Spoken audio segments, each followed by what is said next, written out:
Vous aimeriez débuter une démarche de parentalité positive, consciente et bienveillante? Alors, c'est ici que ça débute.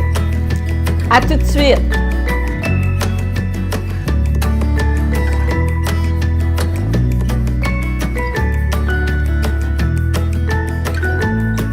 Pour débuter une démarche de parentalité positive, consciente et bienveillante, la première chose à faire, c'est de savoir où nous sommes. Ce qui veut dire quel genre de parents sommes-nous pour savoir qu'est-ce que l'on doit développer, quelles sont les qualités que nous devons acquérir pour accéder à notre but. C'est certain que nous avons des forces et nous avons des limitations qui sont transmises de génération en génération. Puis ça, c'est ce qu'on appelle les automatismes. Dans l'éducation, dans la parentalité, les automatismes sont très, très présents.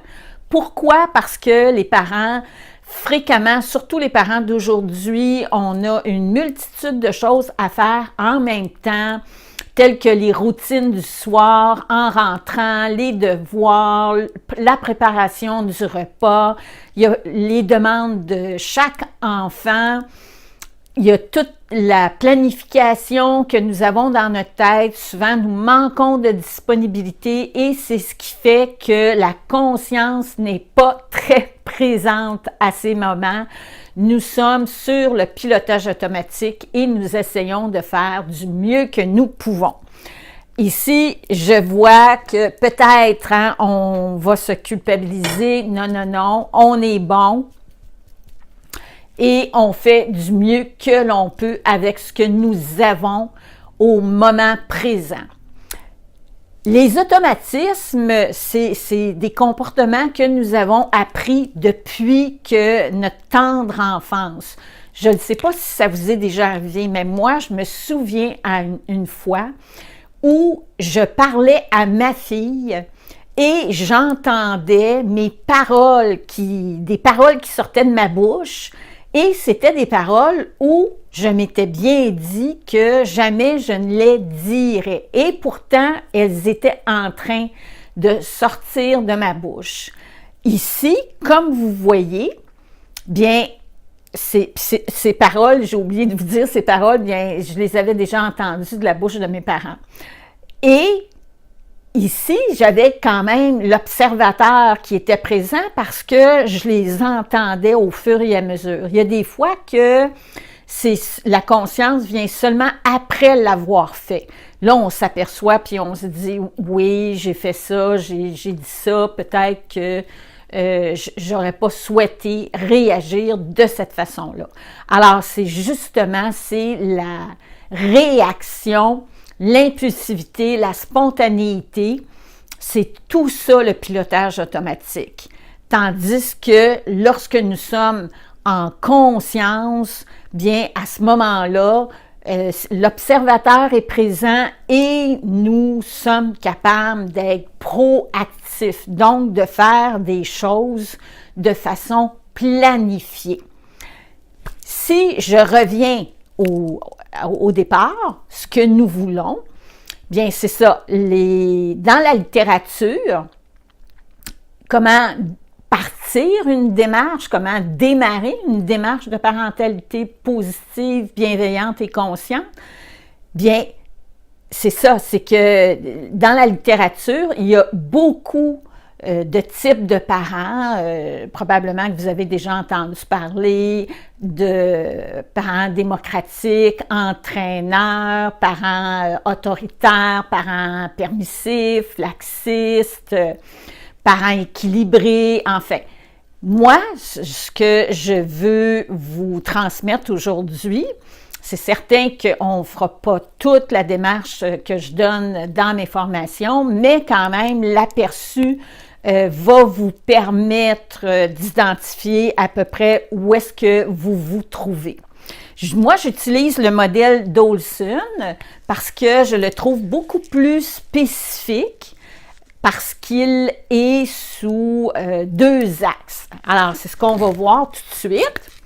Le premier axe, d'accord, on l'appelle l'axe de l'adaptabilité. L'adaptabilité, c'est notre capacité à s'adapter aux événements de la vie. Qu'est-ce que ça prend pour s'adapter aux événements de la vie? Bien, ça prend de la structure, ça prend de l'organisation, d'accord? Alors, ça prend de la structure. Sauf que il y a des familles où un parent qui va être rigide au niveau de la structure. Alors, la structure, je n'ai pas nommé qu'est-ce qui se retrouve dans la structure. Bien, vous avez les frontières physiques, mais aussi les frontières psychologiques. Ensuite, vous avez les limites, vous avez les règles, vous avez les tâches, vous avez les rôles, vous avez la communication. Il y a aussi le leadership, peut-être que j'en oublie, la résolution de conflits. Alors, vous voyez, tout ça se retrouve dans la structure et c'est ce qui permet à une famille de s'organiser, de s'orienter et de s'adapter aux événements de la vie. Puis, en même temps, je vous dirais que le cerveau a besoin aussi de cette structure pour être capable de bien fonctionner. Alors, d'un côté, vous avez beaucoup de structures, ce qui ressemble beaucoup aux parents autoritaires. Ici, bien, le parent est en haut et il dicte à son enfant. Il y a beaucoup d'exigences, beaucoup de règles. L'enfant se sent opprimé et il va réagir soit en s'adaptant ou en se suradaptant, ce qu'on dit l'enfant soumis, ou encore il va se rebeller. Ici, pour qu'est-ce qui fait qu'un parent va beaucoup contrôler? Bien, c'est parce que le parent est anxieux et il tient à avoir beaucoup de contrôle sur son environnement. Alors, on a dit qu'il y avait beaucoup de règles. Le leadership, c'est un leadership autoritaire. On utilise les punitions, beaucoup les punitions. On va utiliser aussi enlever des privilèges. L'enfant se sent opprimé, puis parce qu'il n'y a pas beaucoup d'espace pour s'affirmer. D'accord? En opposition avec ça, bien, vous avez les familles chaotiques. Alors, chaos. Ici, bien, c'est un peu une forme de jello où l'enfant est perdu dans cet espace. Parce qu'on manque de leadership, alors ce qui fait que c'est l'enfant en vieillissant qui va prendre le leadership et le parent se trouve en bas. D'accord? Ici aussi, on manque de frontières, on manque de règles. Les routines, bien, vont être adaptées aux besoins de l'enfant. Alors, ici, dans le fond, il y a beaucoup de caractéristiques qui ressemblent au maternage, les premières années de l'enfance, où est-ce que l'enfant, le bébé, il vient de naître, ou il est tout petit, puis on répond aux besoins de l'enfant, c'est les adultes qui se plient aux routines de l'enfant. Sauf que c'est sûr que faire ça au départ, c'est bien, En même temps, bien, il faut avoir une certaine organisation quand même au niveau des parents, voyez-vous. Alors, c'est ça ici qui peut-être qui manque, là.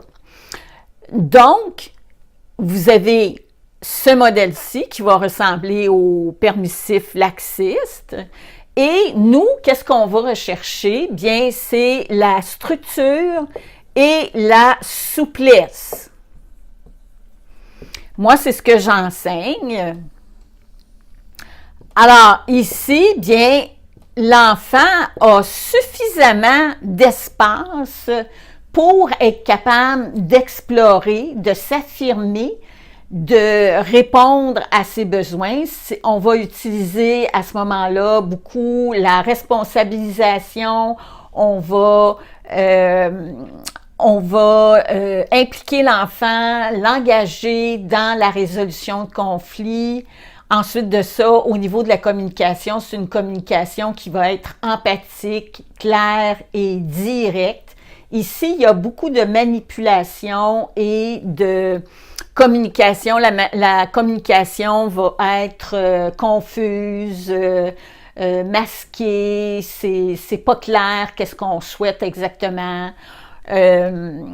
Ici, bien, on va amener l'enfant à collaborer, coopérer, s'impliquer et c'est ce qui va faire que l'enfant va développer un autocontrôle, puis il va pas chercher à pousser les limites trop parce que comme il est concentré sur ce qu'il veut, hein, parce que vous savez, on a tout un petit moteur à l'intérieur de nous, une flamme, on est intéressé par des choses, bien l'enfant qui est bien guidé à travers ses intérêts, bien à ce moment-là, il vit dans le flot de la vie, de ses découvertes, de ses explorations, puis c'est de cette façon-là qu'il passe bien toutes les étapes, les différentes étapes.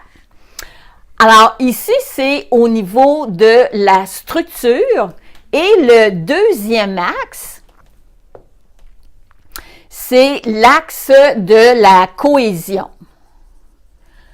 La cohésion, ça se trouve à être les liens entre les membres de la famille. D'accord? Alors, vous avez d'un côté enchevêtré et de l'autre côté désengagé.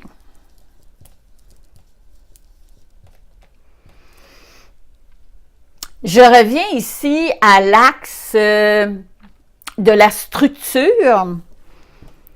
Il y a des intensités. D'accord? Il se peut que j'ai été éduquée dans une famille qui était très rigide et que j'en ai pas vraiment conscience ou que j'en ai conscience, mais que je vais répéter parce que j'ai pas fait de réflexion. J'ai un enfant, puis je fais simplement répéter ce que j'ai appris. Ou encore, je me suis dit, non, j'ai trop souffert. Ici, c'est vraiment comme l'armée. Et dans le fond, on fait comme des petits soldats. Ou sinon, bien, c'est des personnes qui se rebellent. Alors, ce qui fait que peut-être que je me suis en allée de l'autre côté parce que l'humain, on est comme ça. Quand on ne sait pas qu'est-ce qu'on veut, mais qu'on sait qu'est-ce qu'on ne veut pas, bien, on s'en va dans le sens inverse. D'accord? Donc, c'est ça. Puis ici, c'est exactement la même chose. Il va y avoir aussi des niveaux d'intensité. D'accord? Alors, l'enchevêtré, bien, ça le dit, c'est des liens tout enchevêtrés, où est-ce qu'on ne sait pas qui veut quoi, qui est qui, et il n'y a pas d'acceptation de la différence. Ici, dans les familles enchevêtrées, c'est le clan qui est très, très fort et qui va décider plutôt que c'est le clan qui passe avant l'individu.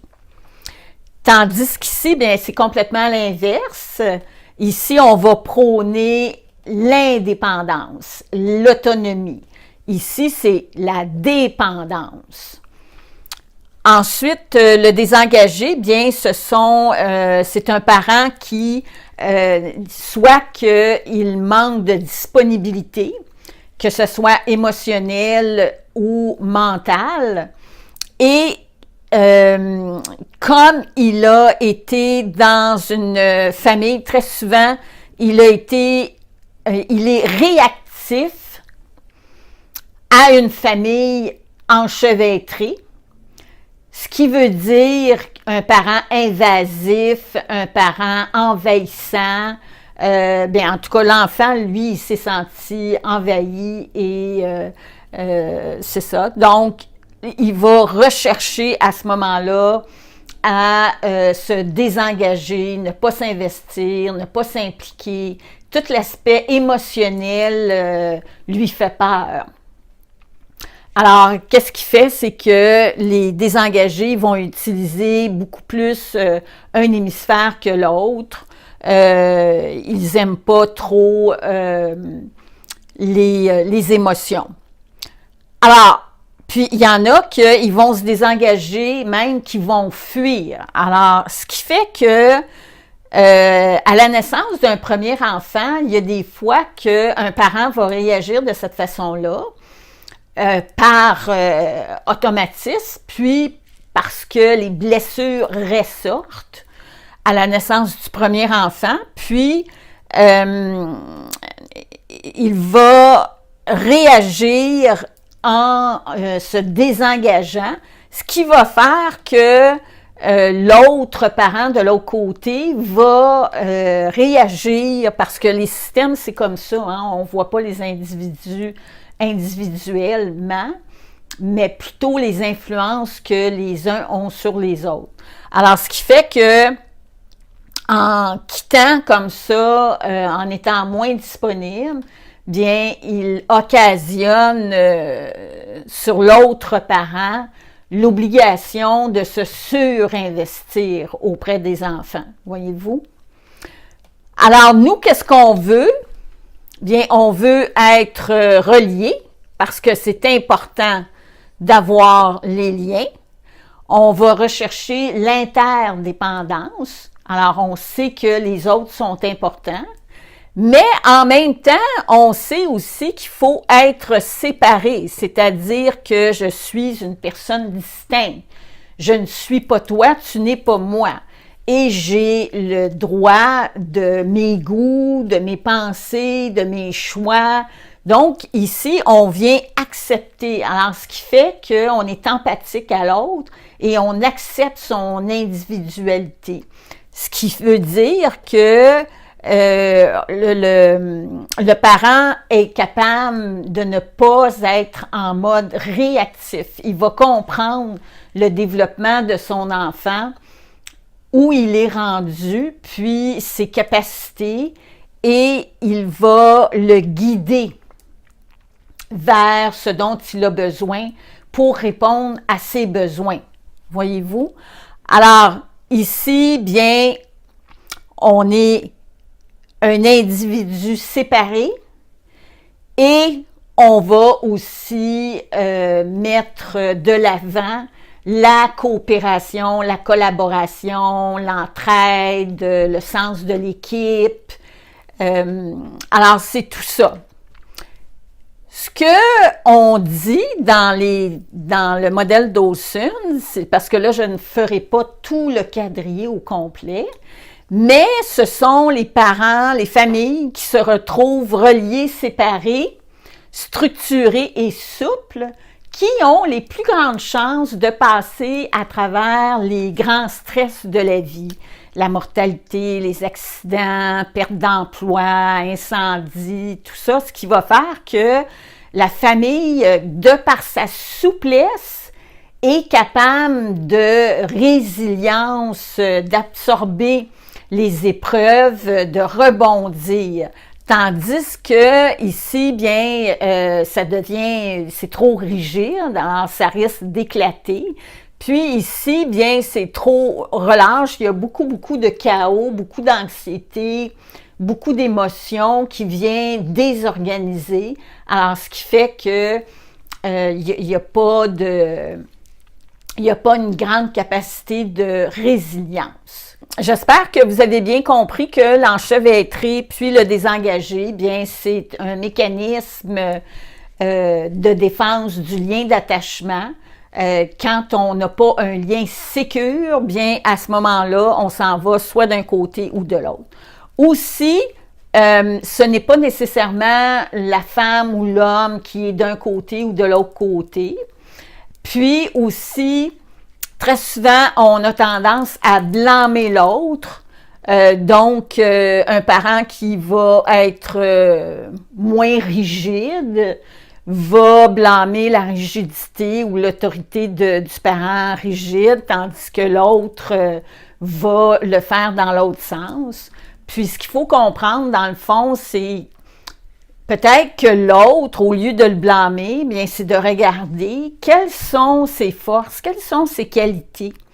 Puis, parce que c'est comme si on était, dans le fond, un arbre. Mais, il nous manque des branches, il nous manque des racines, voyez-vous?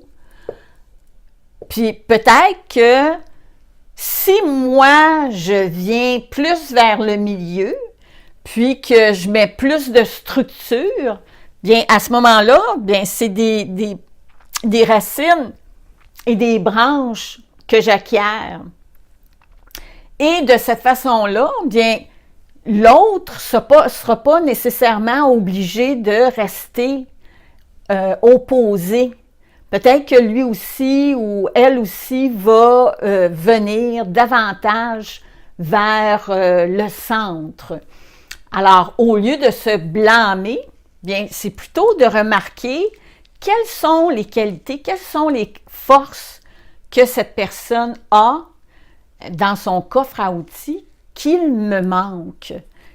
Et c'est sûr et certain, par contre, que le genre de leadership, on ne veut pas s'en aller vers un leadership de domination, où est-ce qu'on a ses pouvoirs sûrs, mais on veut plutôt aller vers des résolutions de conflits gagnant-gagnant et permettre à l'enfant d'acquérir, de s'impliquer pour être capable d'être affirmé et responsable et engagé dans sa vie, dans ses décisions et d'être capable d'aller de l'avant. Alors, en espérant que cette capsule, parce que là, je vois l'heure passer, le temps passer, en espérant que ça vous aide. Puis, si vous avez des questions, n'hésitez pas. Vous pouvez m'interroger, puis ça va toujours me faire plaisir de vous répondre. Alors, n'oubliez pas, tout ça, c'est inconscient. Donc, ça ne sert à rien de se culpabiliser et plutôt, voyons ce qu'on fait de bien, puis aussi, c'est de s'auto-réconforter, puis de se dire, on est capable de faire autrement. À bientôt!